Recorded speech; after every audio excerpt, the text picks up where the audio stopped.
was speaking as a matter of fact that happened. Imagine the damage this minister had done to the image and reputation of Airpeace with what he has done as an incompetent entity. Meanwhile, he was peddling pure falsehood. How do we now believe every other thing he has said on that day? How do we believe that? So to start with, Airpeace doesn't have 2 777s. Airpeace has 3. And those 3 are outrightly purchased. 2 of those planes are in fact ex-Emirates. One is ex-Singapore Airlines. With everything you can think of inside those planes, they were outrightly purchased by Airpeace. Therefore, we never paid lease rental to anybody. We never incurred, in the first place, you can't even use 250,000 to rent a 777. How much do you pay for a single-aisle aircraft? No talk of a 777. So this is a minister trying to fool the entire nation in his desperate bid to fool everybody, to hoodwink the nation. He was peddling falsehood on Airpeace. So how do we as a nation believe every other thing he was saying out there? The Nigerian Civil Aviation Authority is there. You can contact Nigerian Civil Aviation Authority. They're the regulators. He was in charge.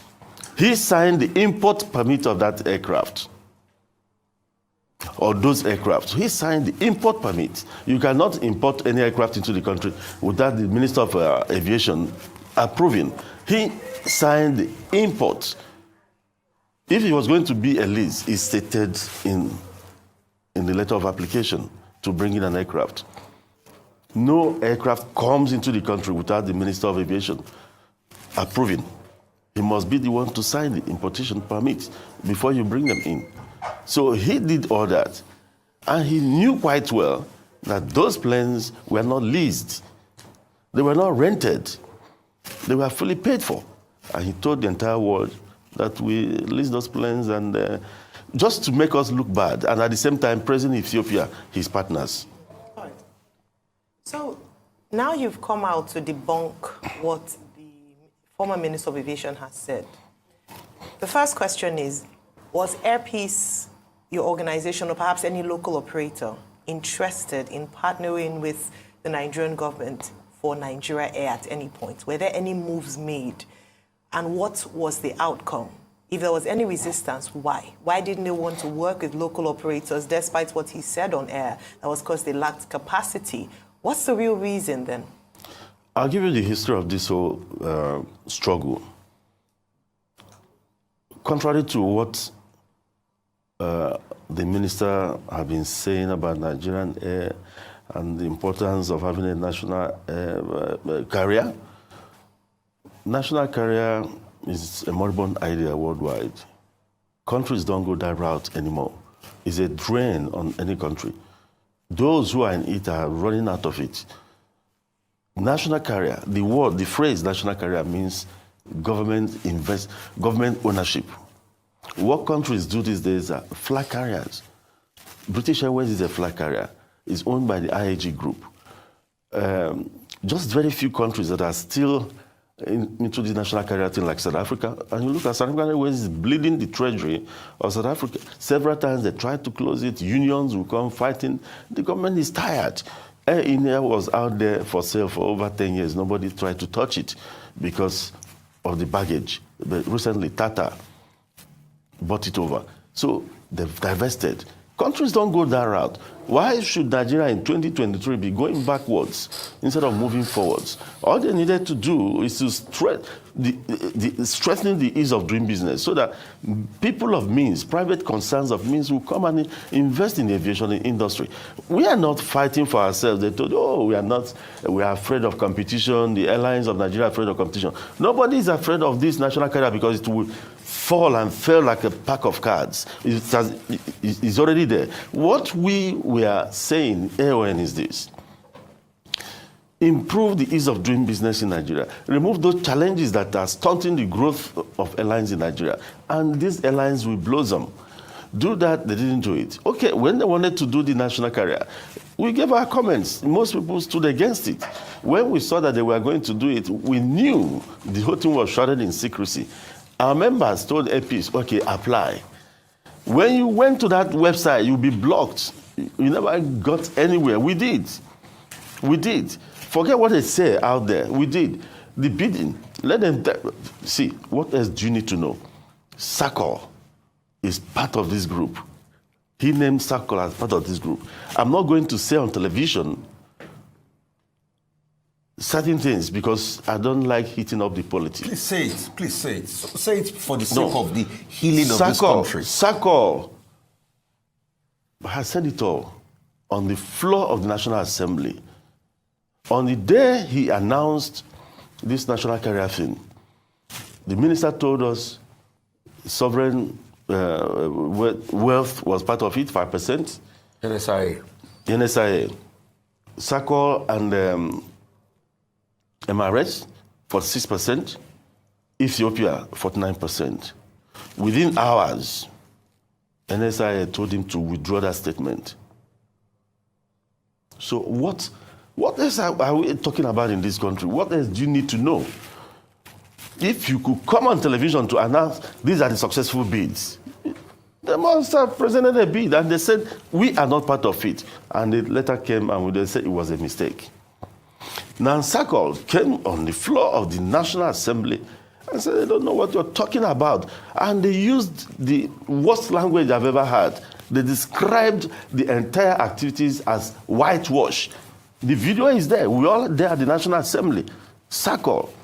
And someone like Taiwo Afolabi should be thanked by Nigerians. Sakol should be thanked by Nigerians. If not for Sakol, a lot would have happened. It's Sakol's refusal to put their signature on something that will shortchange the economy of this country that saved this nation, nothing more. And those of us in AON, the AON that went to court, and we knew fully well that they might penetrate AON and destroy our ranks. 5 airlines came out and stood up and put their names on that suit. So that in case you destroy AON, the other ones, they have locus in law to do this. And those airlines are Max Air, Asman, Airpeace, Top Brass, and United Nigeria. On Sunday, when you ask the question, why Airpeace? Because he must have mentioned Airpeace up to 15 times. I don't know what Airpeace has done to him. He said, okay, not only Airpeace, and again, Obiora Okonkwo of United Nigeria. And he deliberately forgot to mention the other ones. Are we trying to play the ethnic cards? Thank God the leadership of Dr. Abdulmunaf Yunus Sarina has given AON a teeth to bite. That man is a nationalist. Dahir Manga is from Katsina State. He owns Max Air. Dr. Abdulmunaf Yunus Sarina is from Kano State. He owns Asman. Both of them, myself, Airpeace, Top Brass, owned by Roland Iyayi, and Obiora Okonkwo of United Nigeria, went to court. And those people are still in court. So it's not an ethnic thing, it's a Nigerian thing. Okay. And today, I have to use this opportunity to congratulate our brother, Alhaji Dahir Manga. He's launching his first 777 today, yet we don't have capacity. Okay, so one of the things says that you don't have capacity, but I see that you are having partnership with the government of Antigua. Other countries are calling you to come and help set up their national flag carrier, but they say you don't have capacity. I want you to respond to that. And also, you don't have capacity, but during COVID-19, you went to everywhere Nigerians were to bring them back home when COVID-19 was raging on and all of that. And you've also helped with evacuation. But the conversation about you not having capacity, I mean, what would you like to say as regards all of that? And why I kept on saying say it is because the things we live on say destroy our country. Say the absolute truth. How do you feel being treated this way, with the Minister of Aviation? And also the certification. Did Nigeria Air pass that certification, the AOC certification and all of that? Please, I want you to tell the absolute truth about how you've been treated this way and other airlines so that Nigerians will know the truth. We keep saying we don't want to talk. This country keeps getting destroyed every day. We want to be the voice of the people. Let the people know. You know, Rufai, the truth is, I'm a student of nonviolence education. So sometimes there are things we manage in order not to hit up the politics somehow.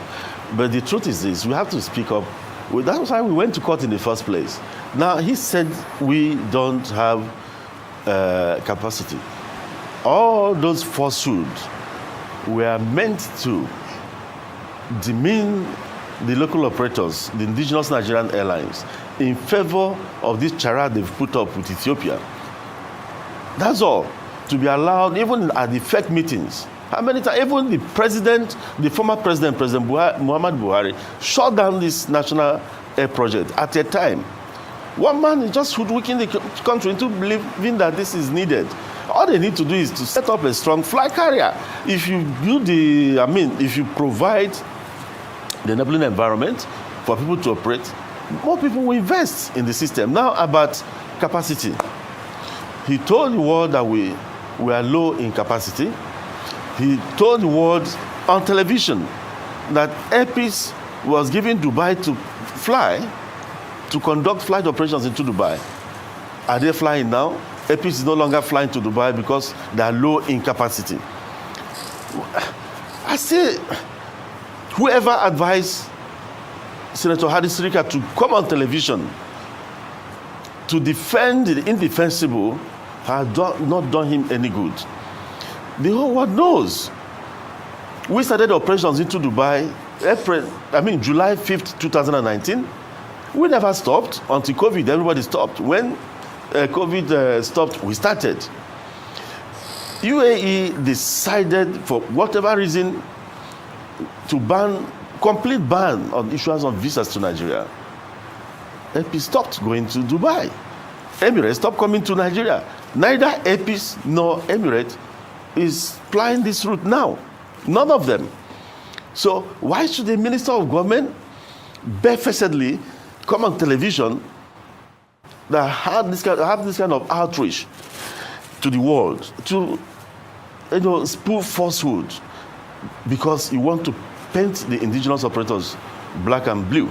Now, he said Airpeace doesn't have capacity. The same Airpeace, when the entire world shut down during the lockdown in 2020 because of COVID-19, Airpeace went to China on 3 occasions, bringing back Nigerians. That is a 14-15 hours non-stop flight, deploying our 777s to go to bring Nigerians back to their homeland proudly 3 times. Yet Airpeace doesn't have capacity.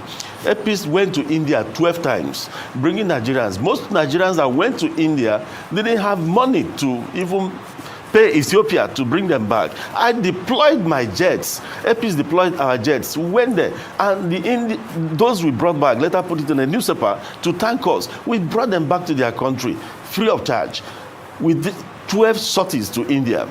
Yet Airpeace doesn't have capacity. Airpeace went to Thailand, brought Nigerians back. Airpeace doesn't have capacity. Airpeace went to Malaysia, brought Nigerians back. Airpeace doesn't have capacity. Airpeace went to Indonesia, brought Nigerians back. They don't have capacity. In Malaysia, Indonesia, Nigerians went to the embassy, almost attacked everybody because they were stranded.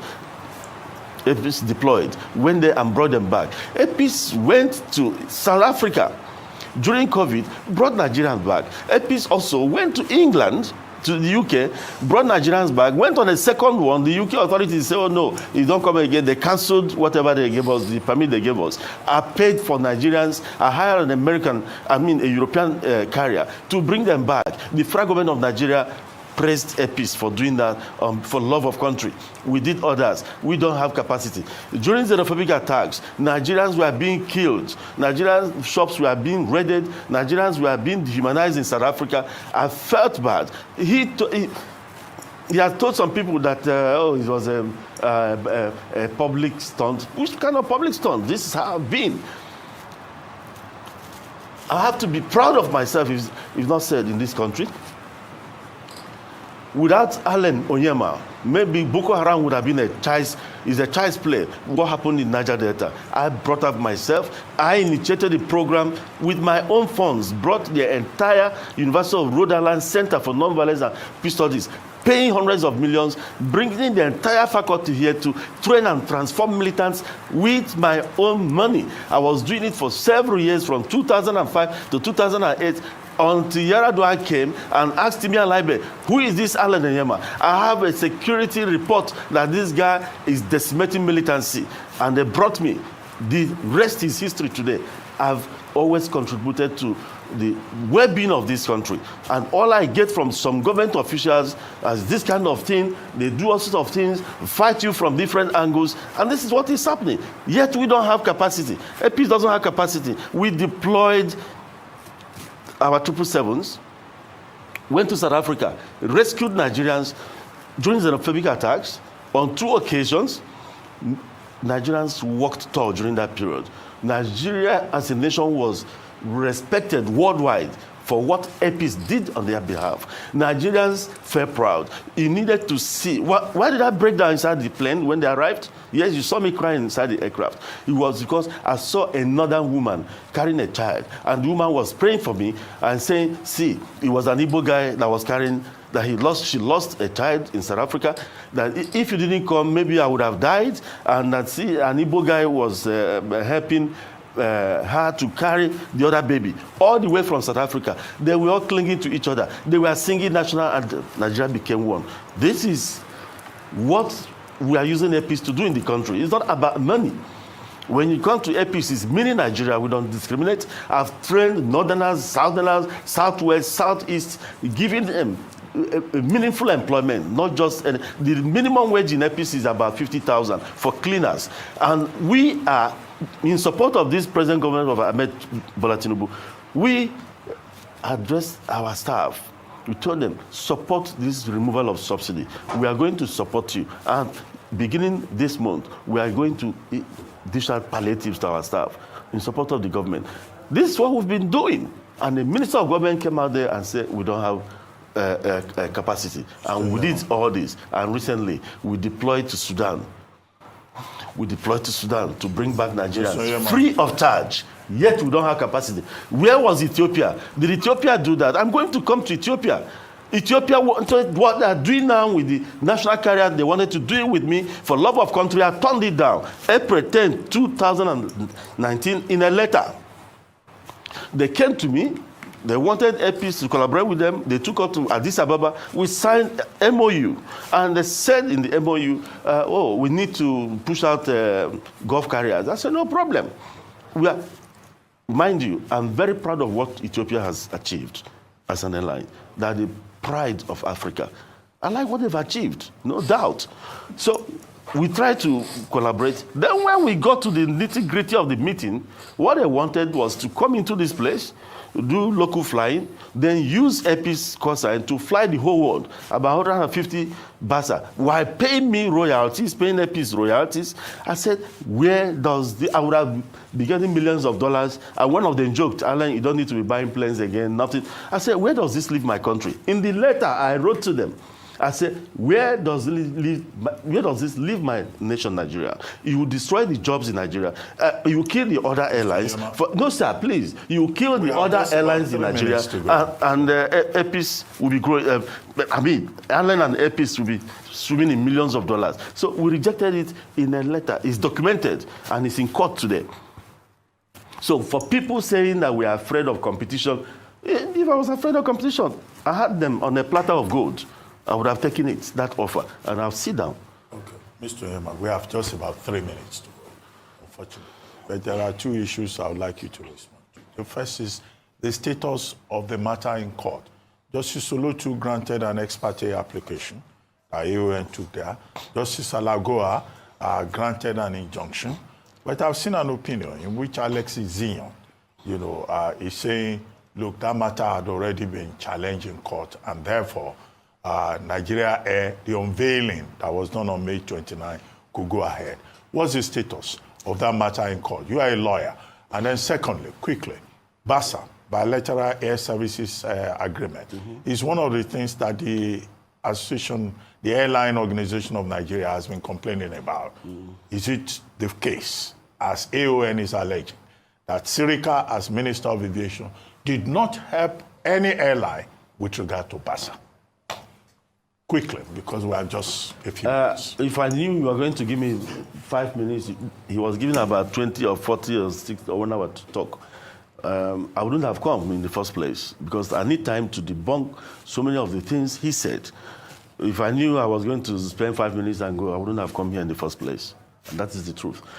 About the case in court, I'm surprised the learned senior advocate was saying that because I don't know what he was saying, that the case was the court orders have never been vacated. That is the truth. The court orders are subsisting. They've never been vacated. What they did on May 26 was contemptuous of Nigeria's law. And inviting a foreign airline to come and disregard disrespect our judiciary is very unbecoming of a government official. Alexion cannot go to court tomorrow and tell them that the case has been vacated. It has never been vacated. You don't vacate it by word of mouth. Senator Sirika said that, there's an application to vacate it. Application to vacate is not vacation. It could go either way. They could vacate it or they may not vacate it. So that the court order, the orders of the court are still subsisting. And about BASA, one thing is you apply, I want to go to Lagos, I want to go to London, I want to go to US, and the federal government gives you approval, you go. That is one thing. The other one is you need the support of government to fight for you and fight truthfully too. London, that is the lowest hanging fruit for any airline. Why is it that Airpeace that doesn't have capacity is doing China? We started flying to China. We are doing India. We are doing Jeddah now, Medina on the Hajj. And after Hajj, we continue the scheduled operations. We fly South Africa. So Nigerians now go to India using Airpeace twice a week. China once a week. We do all this. Now you get all this, but London, why is it that Airpeace in the last 7 years have not been, or 6 years, have not been able to get into London? When we applied, first of all, to get designation, it was difficult. Later, I was given designation. They gave us 3 frequencies. I cried out. I said, why 3 frequencies? This is a low-hanging fruit. This is a 6-hour flight with a lot of traffic.